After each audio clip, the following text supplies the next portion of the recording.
So hello everyone, welcome to the channel. तो आज से हम लोग नया टॉपिक स्टार्ट करने वाले हैं हिंदी का। ठीक है, और वो है अपना शब्द भेद। ठीक है, शब्द भेद हम लोग करने वाले हैं।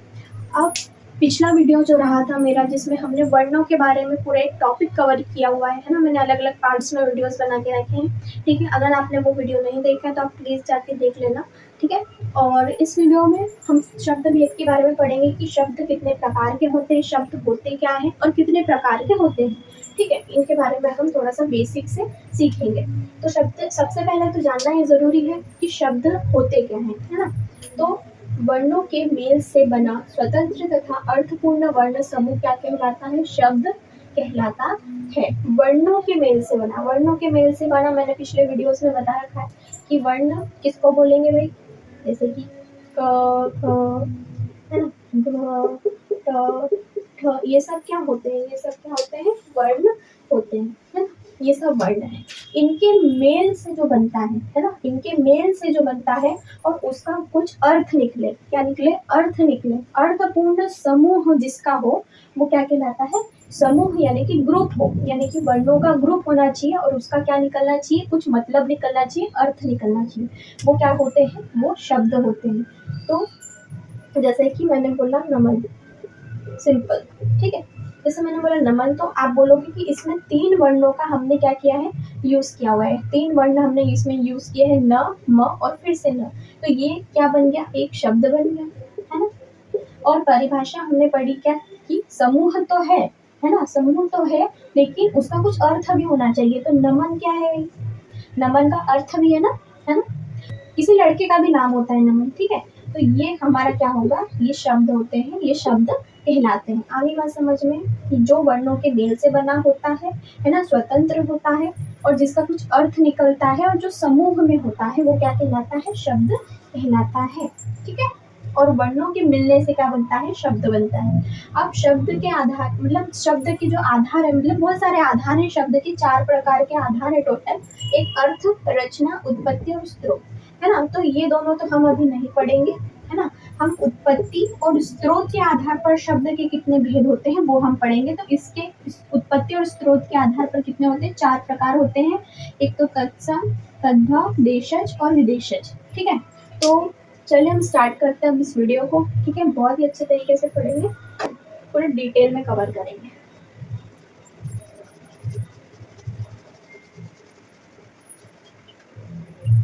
तो अब यहाँ पे देखिए, सबसे पहले तत्सम शब्द क्या होते हैं? तो ये संस्कृत के वो शब्द होते हैं जो अपने मूल रूप में हिंदी भाषा में प्रयुक्त होते हैं। ठीक है, संस्कृत के शब्द होते हैं ये, है ना। और जो अपने मूल रूप, यानी कि जो उनका ओरिजिनल रूप है ना, वो जैसे हैं वैसे ही उनको हिंदी भाषा में हम लोग बोलते हैं, है ना। फॉर एग्जाम्पल, जैसे कि अग्नि, और एग्जाम्पल अश्रु।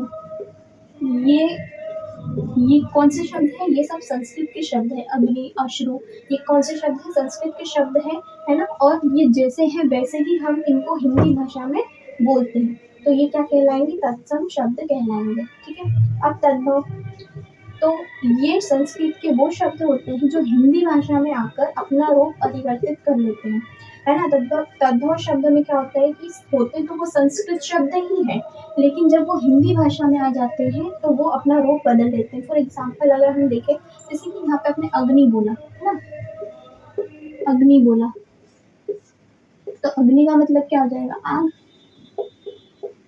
ठीक है, तो ये आग जो है ये क्या हो जाएगा? तद्भव हो जाएगा, किसका? अग्नि का। उसी प्रकार से ये अश्रु है, तो अश्रु मतलब क्या होता है? आंसू। तो आंसू क्या हो जाएगा? तद्भव हो जाएगा, है ना। और अश्रु क्या है? अश्रु तत्सम है।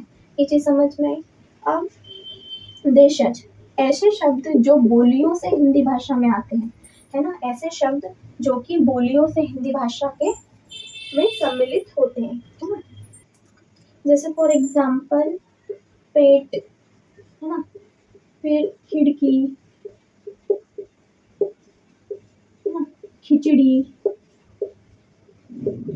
ये शब्द जो है ना, ये शब्द पेट, खिड़की, खिचड़ी, ये सब देशज शब्द है ना। देशज यानी कि हमारे देश में बोलियों से हिंदी भाषा में आ गए हैं। ठीक है, लेकिन ये पहले नहीं थे, बोलियों के द्वारा आए हैं, हम जो बोलते हैं उनके द्वारा हिंदी भाषा में इनको लिया गया है। ठीक है, फिर है विदेशज। अब विदेशज जो होते हैं ना, वो ऐसे शब्द होते हैं जो विदेशी भाषाओं से हिंदी में आए हैं। फॉर एग्जाम्पल अफसर, फॉर एग्जाम्पल स्कूल। स्कूल जो शब्द है ना, वो भी कैसा शब्द है, विदेशी शब्द है। और आप बोल सकते हो ऑफिस। ऑफिस भी एक कैसा शब्द है, एक विदेशी शब्द है। ठीक है, तो ये आपके चारों हो गए तत्सम शब्द, तद्भव शब्द, देशज शब्द और विदेशज शब्द। ठीक है, तो ये ऐसे बहुत सारे 4 प्रकार के शब्द हैं जो हमको पढ़ना है। ठीक है, एग्जाम में इसी प्रकार के आता है कि ऐसा आ सकता है कि आपको तत्सम दे दिया और बोला कि तद्भव में उसको बदलो। जैसे कि ये अग्नि था, तो अग्नि को अपन ने क्या बोल दिया, अश्रु। तो अग्नि क्या है, एक तत्सम शब्द है, लेकिन इसका मतलब जो होता है, अग्नि का मतलब क्या हो जाएगा, आग हो जाएगा। तो आग क्या हो गया, तद्भव हो गया। ठीक है, उसी प्रकार अश्रु। अश्रु मतलब क्या होता है, आंसू। तो आंसू आपका क्या हो गया, तद्भव हो गया, और तत्सम क्या हो जाएगा, अश्रु। ठीक है, जो शब्द संस्कृत के हैं और वो वैसे के वैसे ही होते हैं, जैसे कि अग्नि, तो वो क्या हो जाएगा, तत्सम। और जो हिंदी में आकर अपना रूप बदल देते हैं, परिवर्तन यानी कि बदलना। ठीक है, परिवर्तित हो जाते हैं मतलब बदल जाते हैं। तो बदलने के बाद अग्नि का क्या हो जाता है, आग हो जाता है। तो ये कैसा होगा, ये तद्भव हो गया। देशज शब्द वो शब्द होते हैं जो कि हमारे देश में बोलियों के द्वारा बोले जाते हैं। विदेशज शब्द वो हो गए जो कि विदेशी भाषाओं के द्वारा हमारे हिंदी भाषा में आए हैं। ठीक है, ये समझ में आ गया। और डिटेल में हम समझते हैं।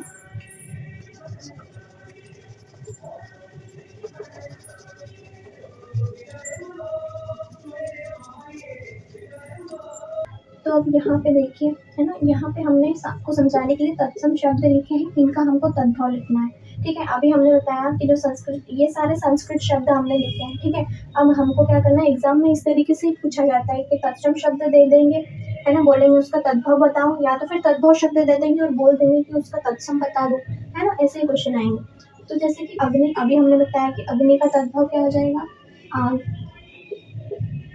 ठीक है, अब है अष्ट, है ना, अष्ट। अब अष्ट का क्या हो जाएगा, तद्भव, अष्ट मतलब 8, है ना, 8। अश्रु, अश्रु का भी हमने अभी बताया, आंसू। अश्रु का मतलब क्या होता है, आंसू।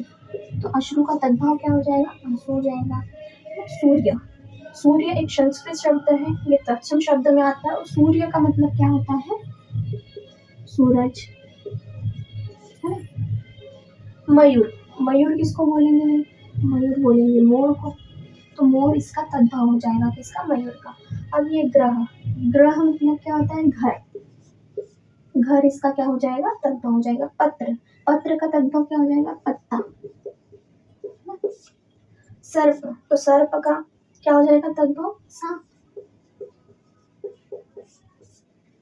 ठीक है, आगे बात समझ में। तो बस ऐसे ही जो क्वेश्चन है ना, ऐसे ही सेम टू सेम क्वेश्चन आपको एग्जाम में आएंगे, है ना। और ऐसे आप अगर मेरी प्रोफाइल में जाके, मेरे चैनल पे जाके आप पोस्ट पे जाओगे ना, पहले आप मेरे काम करना, चैनल पे जाना, उसके बाद वहाँ पे आपको पोस्ट का एक ऑप्शन मिलेगा, है ना। जब आप पोस्ट के ऑप्शन पे वहाँ पे जाओगे ना, तो आपको एक पूरा, मतलब वहाँ पे मैंने जितने भी शब्द होते हैं, चाहे वो अरबी शब्द हो, फारसी शब्द है, उर्दू शब्द है ना, और तद्भव शब्द, तत्सम शब्द, जितने भी एग्जाम में पूछे जाते हैं ना, वो पूरे वहाँ पे मैंने पोस्ट करके रखे। तो आप वहाँ पे जाना, है ना, चाहे तो स्क्रीनशॉट ले लेना, है ना, और उनको याद कर लेना। ठीक है, क्योंकि उसमें से ही आपको कोई ना कोई एग्जाम में पूछेंगे। ठीक है, तो ये आपको जानना ज़रूरी है, तो वहाँ पे आप पढ़ लीजिएगा। ठीक है, पोस्ट सेक्शन में आपको पूरे मिल जाएंगे, जितने भी शब्द एग्जाम में पूछे जाते हैं सारे। ठीक है,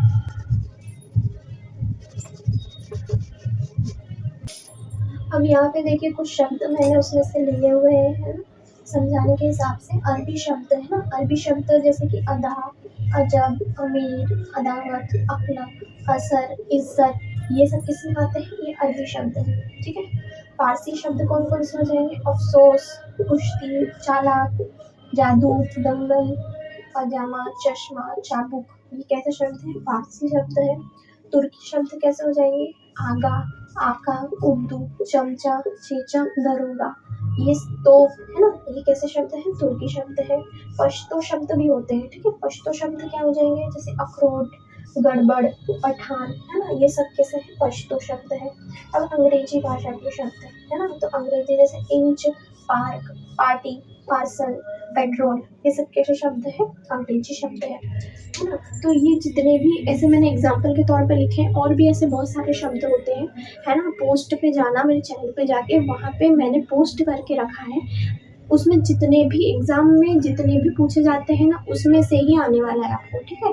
तो आप पोस्ट में जाना, वहाँ से स्क्रीनशॉट लेना, है ना, या तो फिर उसका प्रिंट निकलवा लेना और उन्हें याद करना, ठीक है। चाहे तो लिख लेना, लिख लिख के याद कर लेना कि भाई ये इसका शब्द है, ये अरबी शब्द है, ये फारसी शब्द है, ये तुर्की शब्द है, ये पश्तो शब्द है, ये अंग्रेजी शब्द है ना। क्योंकि यही एक मात्र तरीका है ना इन चीज़ों को याद करने का, और ये से ही यहीं से एग्ज़ाम में पूछते हैं, है ना। और यहीं से फिर क्या होता है कि हमारा दिमाग फिर काम करना बंद कर देता कि अरे बाप रे ये क्या आ गया, ठीक है। तो ऐसा नहीं होना चाहिए, इसीलिए याद करना ज़रूरी है। आप याद नहीं करोगे ना तो हमारे ही मार्क्स से कटना है, क्या मतलब, ठीक है। हमको सिलेक्शन लेना है, हमको चाहे उसके लिए कुछ भी करना पड़े, ठीक है। तो इसको शब्द भेद को याद करने का सिर्फ ये एक ही तरीका है ना। एग्जाम में इसी में से क्वेश्चन आएगा, और पिछले साल में भी हर साल इस टॉपिक से कम हिंदी में से 2 से 3 क्वेश्चन तो आते ही आते हैं, कभी कभी 3 से 4 क्वेश्चन भी आ जाते हैं, ठीक है। तो आपको यहाँ पे अपने जो 3 से 4 मार्क्स है ना वो छोड़ना नहीं है, पूरे कवर करना है, ठीक है।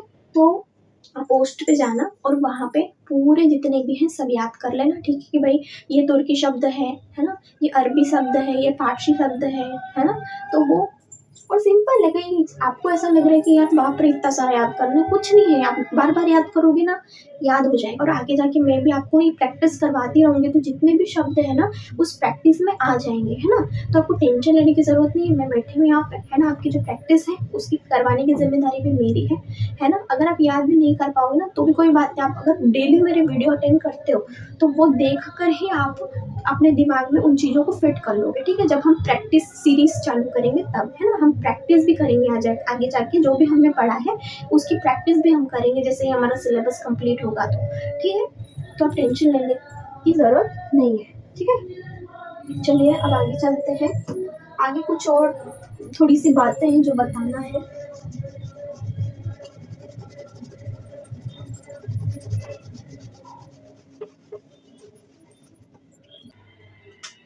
तो आप यहाँ पे देखिए, और हमने जो भी पढ़े ना उनके अलावा एक और शब्द होता है पुर्तगाली शब्द, है ना। पुर्तगाली शब्द कौन कौन से होते हैं, जैसे अनानास, अचार, अलमारी, बादाम, गमला, बाल्टी, संतरा, गोभी, है ना, काजू, ये सब किस में आते हैं, पुर्तगाली शब्द है, ठीक है। ये पुर्तगाली शब्द होते हैं।